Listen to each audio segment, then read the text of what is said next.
Hello, my name is Dave Walker and I'm a coach and storyteller. And today I'm wearing my coaching hat. I'm going to start our topic off with a question. So, what is hindering our inner artist in achieving our goals? So, what is hindering our inner artist in achieving our goals?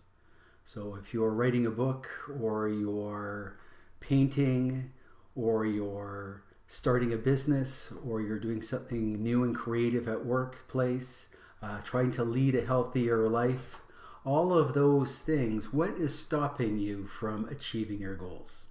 I'll give you a hint.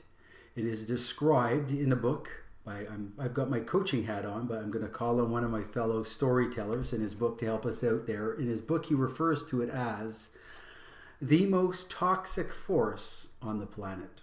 So what is it? Well, according to Steven Pressfield in his book, The War of Art, it's resistance. So we're going to talk about resistance. And in his book, Steven's done a great job, I find, of going out there and finding out all these different forms of resistance. So resistance takes on all these different dimensions. A rogues gallery of resistance is how it's kind of described by one of his peers in the foreword. So what we're going to do is we're going to take a look at that. And what I propose to make the theory real is we're going to come up with a couple ways that you can use this book and use a better understanding and self-awareness of what is causing you to resist move forward and what you can do about it. In this context, for me, I'm thinking about writing because I am also writing my first book. I'm looking forward to becoming an author just like Stephen, and I'm getting very close, but it's been a couple of years. And I reached out to a couple of my friends a while ago and said, it's a little frustrating at times, moving forward. Sometimes I feel stuck, sometimes I'm not moving as quickly as I can.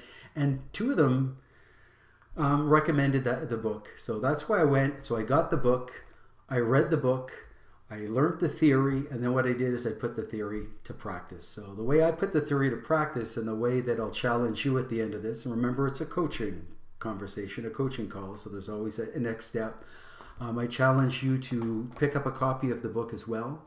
What I did is I went in there and I wanted to come up with, through all the different dimensions that resistance could, as he say, attack me. Remember, it is a war. It is a war on the artist of us. Which ways was I being attacked the most? So I came up with, I like top 3 lists. So I came up, my goal was to come up with what are the top 3 things that are causing, the resistance is slowing me down. And what I would challenge you to do is take a look in there and see if you can find your top 3. Now, if you want to go and you're more of a fan of one next step, then find out what the one big thing is that's having an impact on you from a resistance perspective. And then what I did is I came up with, again, it just turned out to be another top 3 list of what I did about it.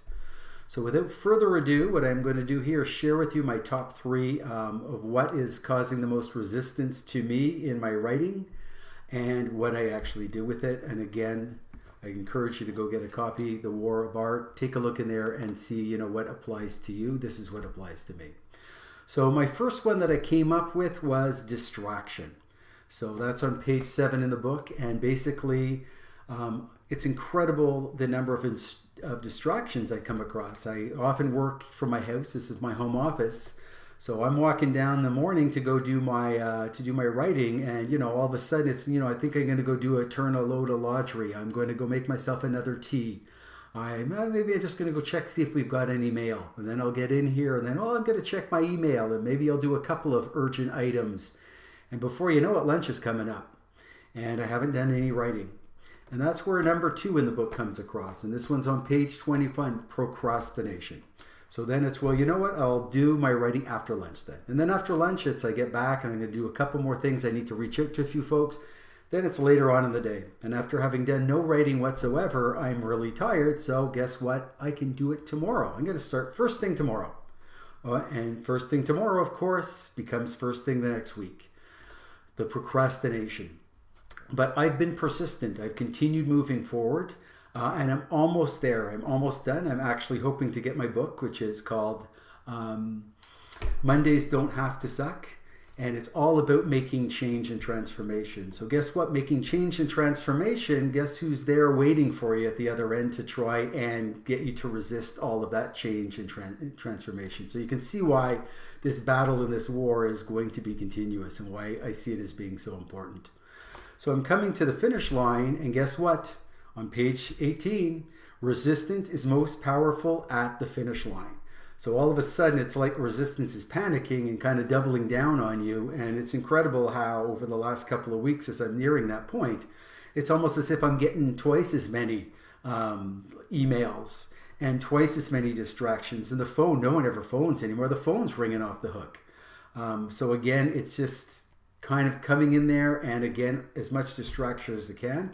And for those of you who have read my blog on Strength Finders, one of my strengths is ideation. So I'm always thinking of all these ideas and all these other thoughts. And guess what? You know, resistance is in you. It understands you. It knows you as well as you know yourself. So all of a sudden, I've got all these ideas and things coming up that I want to capture and put on the walls. And guess what happens to my writing? So again, this resistance, this toxic, this beast knows us so well. It can actually turn our strengths against us. So knowing that, and as I often mention, you know, self-awareness is 9/10 of the battle. What's the other 1/10 of the battle? So what did I do to keep moving and get to the point where my book is almost ready to go out? So here's my kind of top 3 that I came out with. And the first I call is sitting down. It's called sitting my ass down. So basically, it's at 9 in the morning. I'm going to sit down and start writing. The author also does this. I picked 9 a.m. He has it as well. It's just not. You can do it at another time, but at 9 a.m. I'm ready to just start writing. So all the other distractions off to the side. And you ever heard of writer's block? Well, guess what? The author's saying there is no such thing, and that's what I found as well. I get in there, and all of a sudden it may take a little while, but the creative juices just get going, and I'm writing. So sit my ass down. And then my other number 2 is just keep walking, Mr. Walker. So that means keep walking, go right down to your room, close the door. If the phone's ringing, don't answer it. If your emails are beeping, don't look at them. If the laundry machine tells you the next load is right, just keep walking and get in there. And then my third is what I'm calling stay focused. So stay focused, buddies. So get in there. Again, if you have to turn off your email and everything else, it's just staying focused. And what I found is once I start getting into the writing, I kind of get into a zone and I just keep going. So I'm talking about writing. It could be painting. It could be biking. It could be doing whatever else you're doing. I would see that's those 3 applying to being able to help me or help you potentially as well. So again, this isn't all about me, it's about you. So again, as I say, I invite you to get a copy of the book.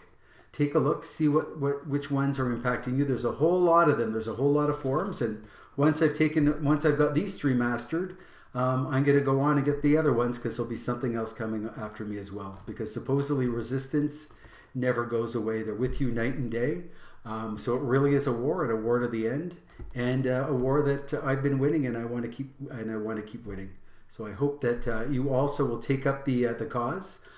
If you would like to read a little bit more on this, I also wrote a blog which has a bit more details. I'm trying to keep these things to at least under 9 minutes. My blog is called "What Form of Resistance of the Toxic Kind is Hindering You in Achieving Your Goals, especially your artistic and innovative ones." And you can go and read that and take a look at it on my website at www.davewcoachingandstorytelling.com. www.davewcoachingandstorytelling.com.